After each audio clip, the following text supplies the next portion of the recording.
సనాతన ధర్మంలో దేశకాలములకు విశేషమైనటువంటి ప్రాధాన్యత ఉంటుంది.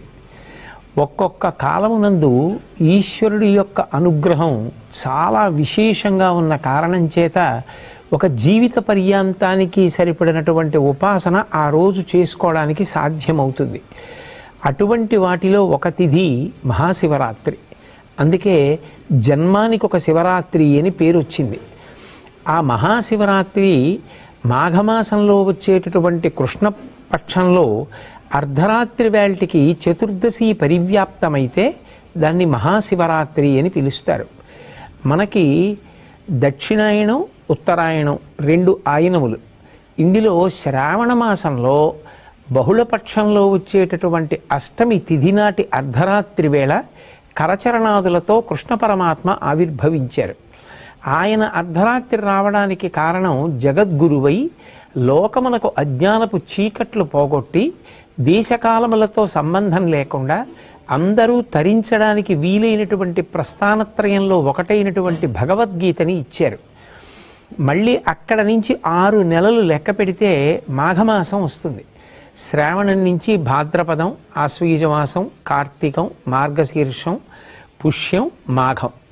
ఈ 6 నెలల్లో 6వదైనటువంటి మాఘమాసంలో వచ్చినటువంటి కృష్ణపక్ష చతుర్దశి అర్ధరాత్రి వేళ పరమశివుడు లింగాకారంగా ఆవిర్భవించాడు.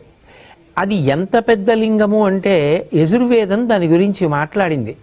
ఆ పాతాళ నభస్థలాంత భవన బ్రహ్మాండమావిస్ఫురత్ జ్యోతిస్ఫాటిక లింగమౌళి విలసత్పూర్ణేందు వాంతామృతై అస్తోకాప్లుతమేకమీశమనిశం రుద్రాను వాకాన్ జపన్ ధ్యాయేత్ ఈప్సిత సిద్ధయే ధ్రువపదం విప్రోభిషించేచ్చివం బ్రహ్మాండ వ్యాప్త దేహా భసిత హిమరుచాభా సమానా భుజంగై కంఠే కాళాః కపర్దా కలిత శశికళాశ్చండ కోదండహస్తా త్రిక్షా రుద్రాక్షమాలా సులలిత వపుష శాంభవా మూర్తిభేదా రుద్రాశ్రీ రుద్రసూక్త ప్రకటిత విభవాన ప్రయచ్చస్తు సౌఖ్యం అంది. పాతాళం కన్నా కింద నుంచి పైన ఉన్నటువంటి అంతరిక్షం కన్నా ఇంకా పై వరకు ఒక జ్యోతిర్లింగము ఆవిర్భవించింది. అర్ధరాత్రి వేళ బాగా కంటిని ఆకర్షించేది ఏది అంటే జ్యోతి. శ్రావణ మాసంలో అర్ధరాత్రి వేళ జ్యోతిస్వరూపుడై జగదాచార్యుడై కరచరణాదులతో కృష్ణ పరమాత్మ వచ్చారు. 6 నెలల తరువాత అర్ధరాత్రి వేళ కరచరణాదులు లేవు, కానీ ఒక రూపం ఉన్నది. అందుకే అరూపరూపి అంటారు శివలింగాన్ని. అంత పెద్ద శివలింగం జ్యోతిస్వరూపంతో ఆవిర్భవించింది. అంత పెద్ద జ్యోతిస్వరూపమైనటువంటి జ్యోతిర్లింగం కనుక అది అజ్ఞానపు చీకట్లు పోగొడుతుంది. అటువంటి శివలింగం ఆవిర్భవించినటువంటి రోజు ఏది ఉన్నదో దానినే మహాశివరాత్రి అని పిలుస్తారు.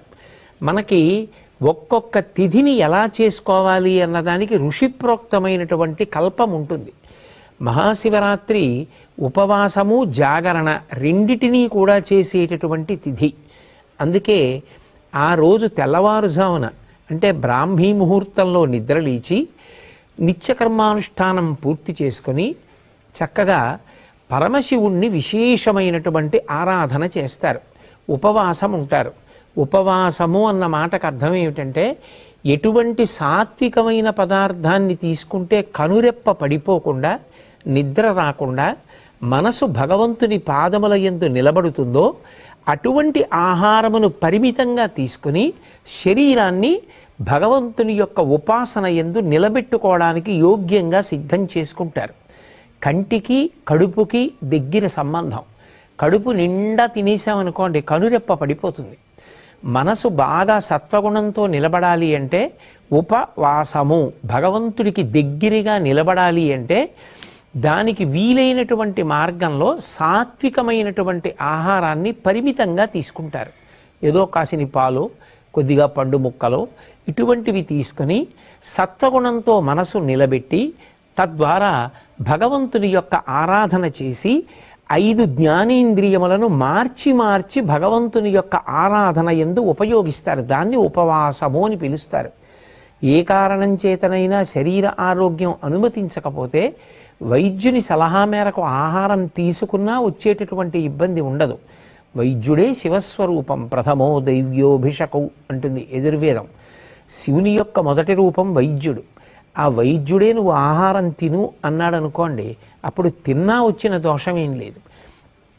తినకుండా ఉండగలిగితే సాత్విక ఆహారం తీసుకుని శరీరం నిలబడడానికి కావలసినంత పుచ్చుకోవచ్చు.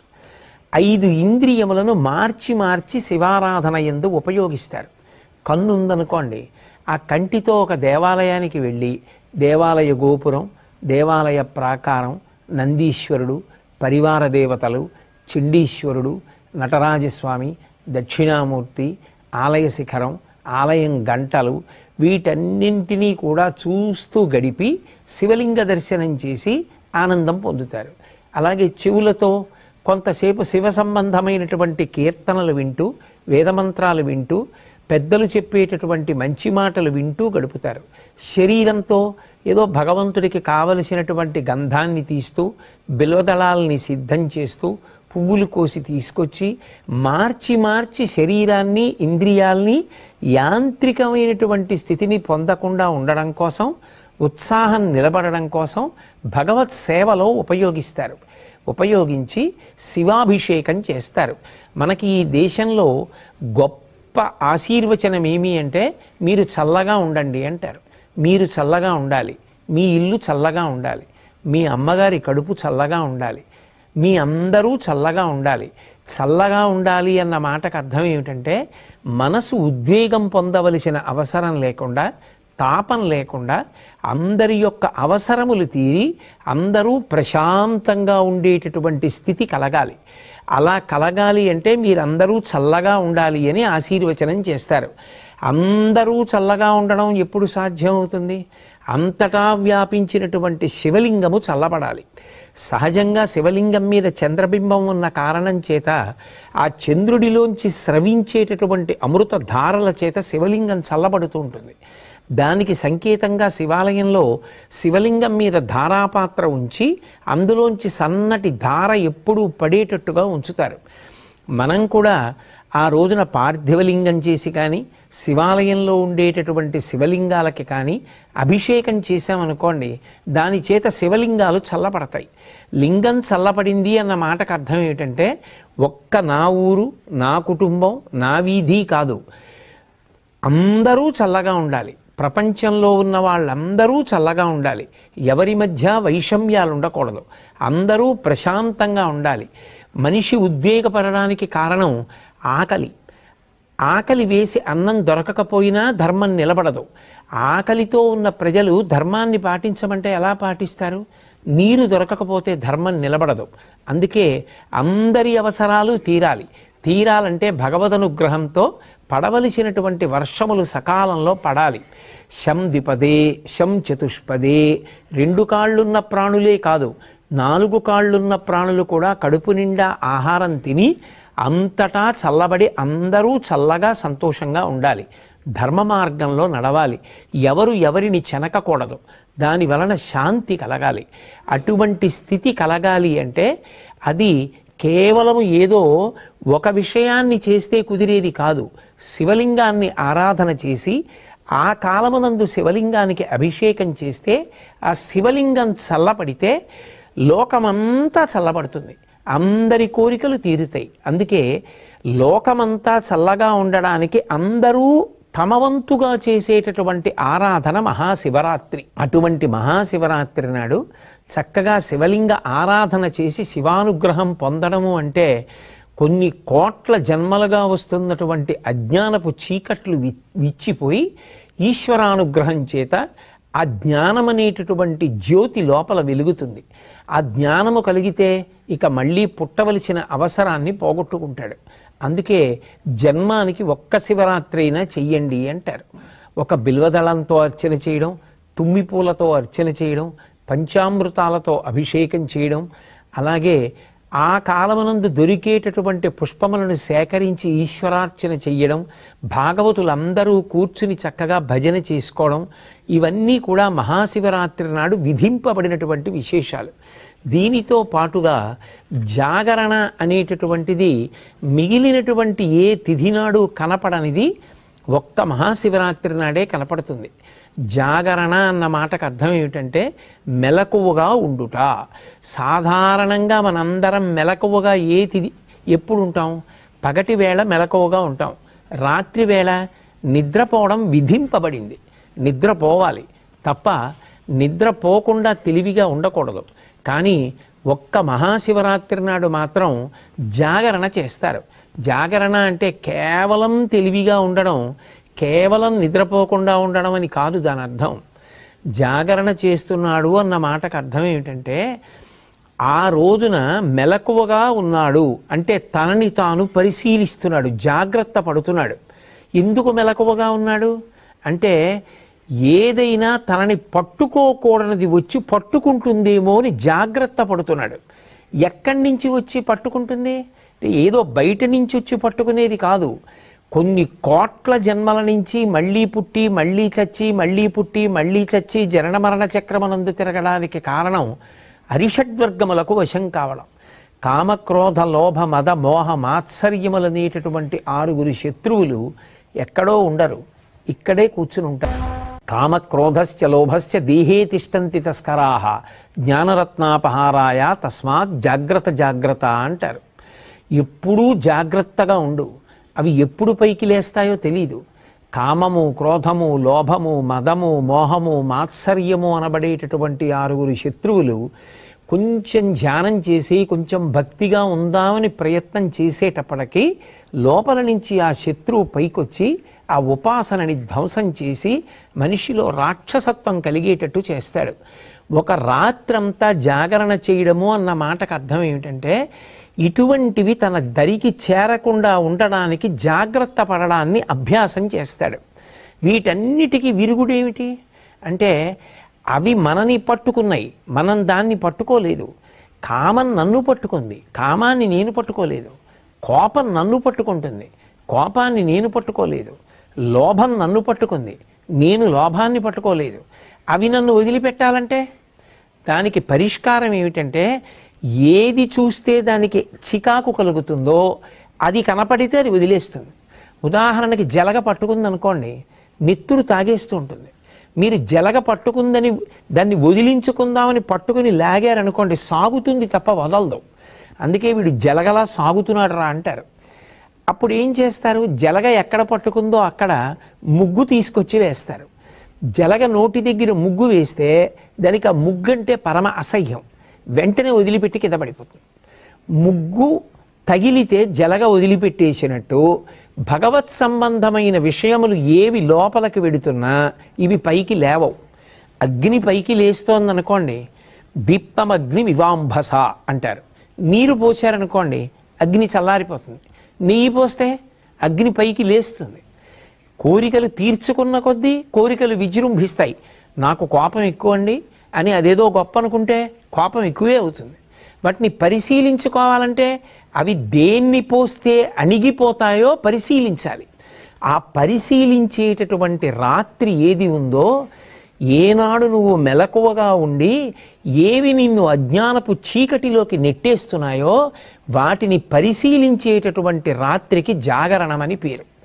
ఆయన జ్ఞానజ్యోతి అయి ఆవిర్భవించినటువంటి పరమ పవిత్రమైన తిథి. ఆ రోజున మనం పరిశీలించడం మొదలు పెడితే మనకి శివానుగ్రహం కలుగుతుంది. ఆయన వచ్చిందే అందుకు. నేను నిన్ను శివుణ్ణి చేస్తాను, నీకు వీటిని గెలవడానికి మార్గాలు నీకే తట్టేటట్టుగా చేస్తానంటాడు. ఒకడు అప్పటి వరకు కోపం గొప్ప అనుకున్నాడు. ఒకరోజు జాగరణ చేసి బాగా ఆలోచించాడనుకోండి, తెలుస్తుంది కోపం వల్ల ఏమి సాధిస్తాను. ఒకవేళ నేను బలవంతుడనై కోపము చేత అవతలవాణ్ణి శాసించినా అది తాత్కాలికం, వాడు మళ్ళీ ఎప్పుడోప్పుడు తిరగబడతాడు. కానీ ప్రేమ చేత జయించింది శాశ్వతం. అందుకే కోపం కన్నా ప్రేమ గొప్పది అని తెలుసుకున్నాడు. కోపము నన్ను పాడు చేస్తోంది. నేను కోపంతో ఎవరినైనా ఏమైనా అంటే వారు దాన్ని తీసుకోకపోతే అది వారినేం చేయదు. కానీ కోపంతో దుర్భాషలాడి నేను పాపం మూట కట్టుకుంటున్నాను. అందుకే కోపము శత్రువు, దీన్ని నేను దగ్గరికి రానివ్వకూడదు. ఇది పైకి లేస్తుంటే నేనేం చెయ్యాలి?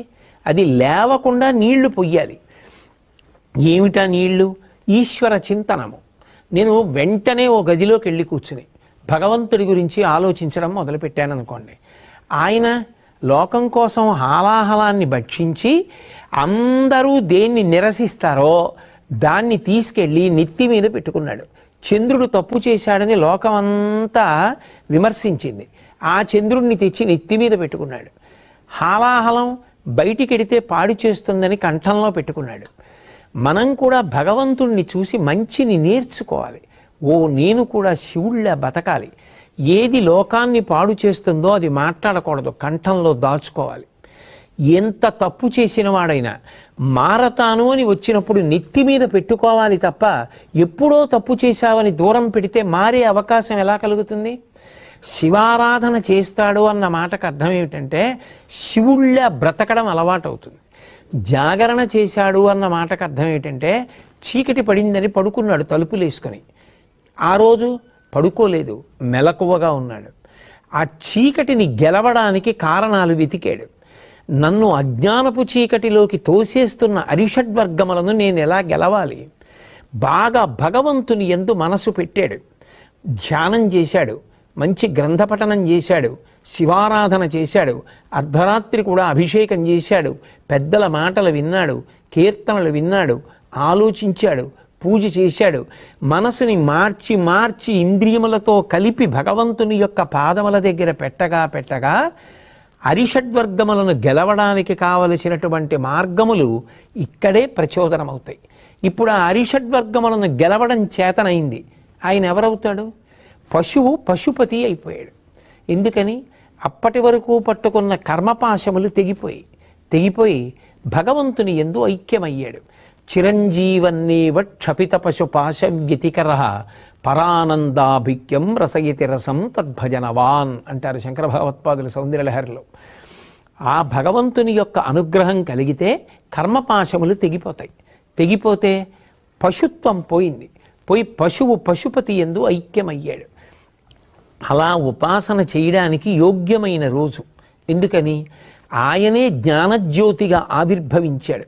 యావత్ బ్రహ్మాండం నిండిపోయేటటువంటి జ్యోతిర్లింగంగా వచ్చాడు. ఈ రోజున ఎవరు నన్ను ఉపాసన చేస్తారో, ఎవరు జాగరణ చేస్తారో వాళ్ళని నేను అనుగ్రహిస్తానన్నాడు. 84 లక్షల జీవరాశులలో దేశకాలములను తెలుసుకొని ఆ తిథి యొక్క గొప్పతనాన్ని తెలుసుకొని ఉపాసన చెయ్యగలిగినటువంటి శక్తి ఎవరికి ఉంటుంది? ఒక్క మనుష్య ప్రాణికే ఉంటుంది. అందుకే జంతువునాం నరజన్మ దుర్లభం. అటువంటి నరజన్మ ఎత్తిన తరువాత మరి మహాశివరాత్రి లాంటి పర్వదినాన్ని విడిచిపెట్టేసుకుంటే దాని వలన ఎంత ఉపాసన కోల్పోయాం. ఒక జన్మంతా చెయ్యవలసిన సాధన ఒక్క శివరాత్రి నాడు చేస్తే చాలు. అది కాలమునందు కలిసి వచ్చేటటువంటి సమయం. పిల్లవాడు సంవత్సరం అంతా ఎంత కష్టపడి చదివాడు పక్కన పెట్టండి. పరీక్షకు వెళ్ళి రాయడం మొదలుపెట్టిన తర్వాత దూరంగా ఎక్కడి నుంచో వాడికి ఇష్టమైన పాటలు వినపడుతున్నాయి. ఆ 1-2 గంటలే వాడు పరీక్ష మీద దృష్టి వదిలిపెట్టి పాటల మీద దృష్టి పెట్టాడు. ఏమైంది? సంవత్సర ఫలితం పోయింది. సంవత్సరంలో కొంత భాగం బాగా చదువుకున్నాడు, కానీ ఇప్పుడు ఆ పాటలు వినకుండా ఇప్పుడు దీని మీద దృష్టి పెట్టాడు ఒకడు. ఎవడు ఆ సమయంలో దృష్టి పెట్టాడో వాడు సంవత్సరం అంతా బాగా చదువుకుని పరీక్షలో పాటల మీద దృష్టి పెట్టిన వాడికన్నా ఎక్కువ ఫలితాన్ని సంపాదిస్తాడు. ఆ కాలమునందు విలువ ఉంటుంది. పరీక్ష ఆ కాలమునకు ఒక విలువ, ప్రాతకాలము దానికి ఒక విలువ, మధ్యాహ్నము దానికి ఒక విలువ, సాయంత్రము దానికి ఒక విలువ. ఒక సంవత్సరం మొత్తానికి కాదు, ఒక జీవితం మొత్తానికి నరజన్మకి అత్యంత గొప్ప తిథి ఏది అంటే మహాశివరాత్రి. ప్రతీ నెల మాస శివరాత్రి వస్తుంది. దాన్ని మహత్శబ్దంతో పిలిచారు. మహాశబ్దంతో పిలవబడినటువంటి తిథులు మీకు కనపడవు. మహాశివరాత్రి అంటే ఇక ఇంతకన్నా నువ్వు ఉపాసన చేయడానికి తేలికైనటువంటి రోజు రాదు.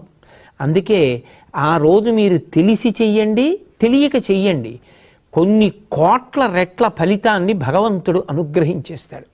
ఏదో ఎవరో శివరాత్రి ఏదో భగవంతుడి దగ్గరికి ఎడదాం ఇవన్నీ ఆలోచించలేదు.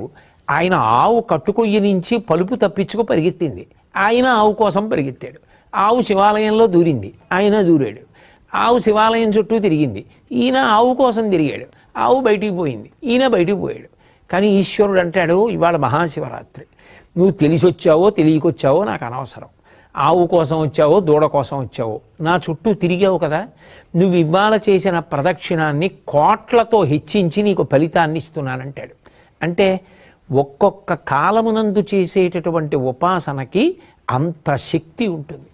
అయినప్పుడు ఇంత గొప్ప తిథి మనకి దగ్గరలో ఉన్నప్పుడు మనం దాని గురించి తెలుసుకొని సమాయత్తమై మనకి శరీరం ఎంతవరకు అనుమతిస్తే అంతవరకు, ఆరోగ్యం ఎంతవరకు అనుమతిస్తే అంతవరకు, మరీ ఛాందసత్వానికి పోకుండా, శక్తి ఉన్నప్పుడు చెయ్యగలిగినది విడిచిపెట్టకుండా సమతౌల్యాన్ని పాటిస్తూ మనసుని భగవంతుని యందు పెట్టడం అన్నది ప్రధానం చేసుకొని ఇంద్రియములతో కలిపి మనసుని మార్చి మార్చి భగవంతుని యందు పెట్టి ఆయన చేసిన ఉపకారములను స్మరించి మనం భగవంతుని యందు చేరిపోవడానికి నరజన్మ అనేటటువంటిది అత్యంత ప్రధానమైనది. కాబట్టి సద్వినియోగం చేసుకోవడానికి అపూర్వమైనటువంటి రోజు ఈ మహాశివరాత్రి.